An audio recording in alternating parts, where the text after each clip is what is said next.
In the middle of the night, I may wake up with ideas and thoughts. I'm inspired by what I do.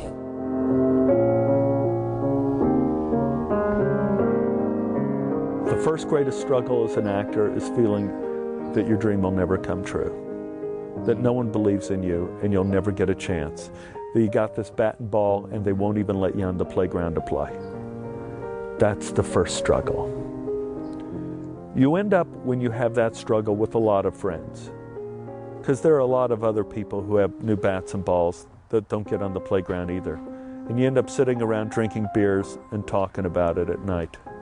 A lot of friends. Be open, be open, be an open vessel. You gotta be an open vessel in life, because whatever you shut down, you've also shut down possibilities. The day-to-day activity of showing up in the lab, talking to people, exchanging ideas, formulating ideas is immensely satisfying. To sit down and think through the results of experiments and come up with some little idea is sensually extremely stimulating. It really is a wonderful intellectual sensuality that once one has experienced it, you don't want to let go. Every experience that you have involves alterations in synaptic transmission. And every mental process ultimately ought to be understood at this level. I don't consider my career any more worthwhile than being a venture capitalist. The important thing is to use your imagination in an effective way.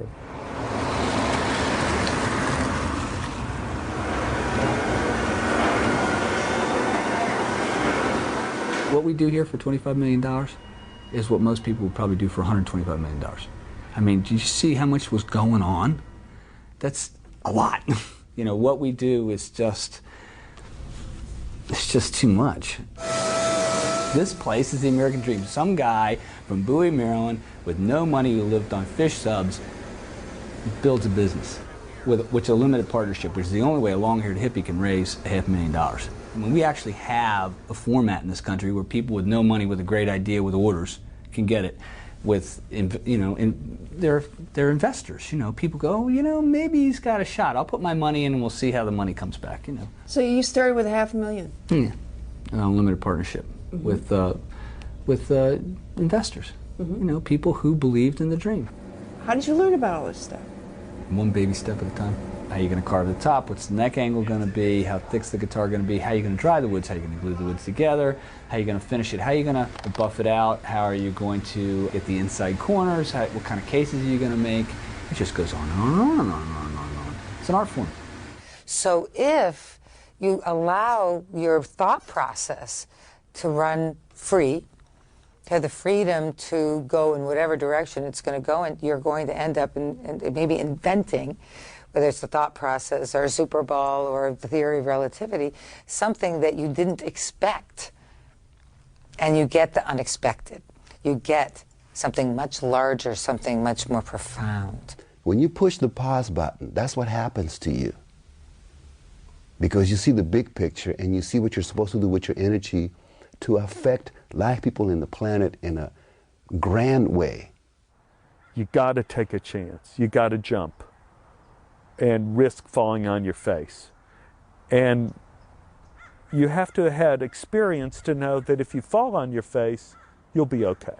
It's a wonderful thing. I'm enormously grateful and feel privileged to get the Nobel Prize. But I didn't enter science in order to get the Nobel Prize. It's something that comes along the way. And my life, really, my professional life, is doing science. That gives me enormous pleasure. Just to remind you, what we need to explain is how are vesicles restrained, how are they freed from the restraint, how are they targeted to the active zone, and once they reach the active zone, how is this magical moment of exocytosis achieved? Test, check, check. Thank you, you too. Live from the area's leading news station, this is News 4 at 5. There's a new clue tonight in that helicopter crash in the Potomac. Back in the late 70s even, was still part of the golden age of television journalism, of broadcast journalism. You now had these women who were in. And I, for some reason, because I guess I'd been in radio, I was still really hooked on radio news. I loved the idea of telling someone the news with language.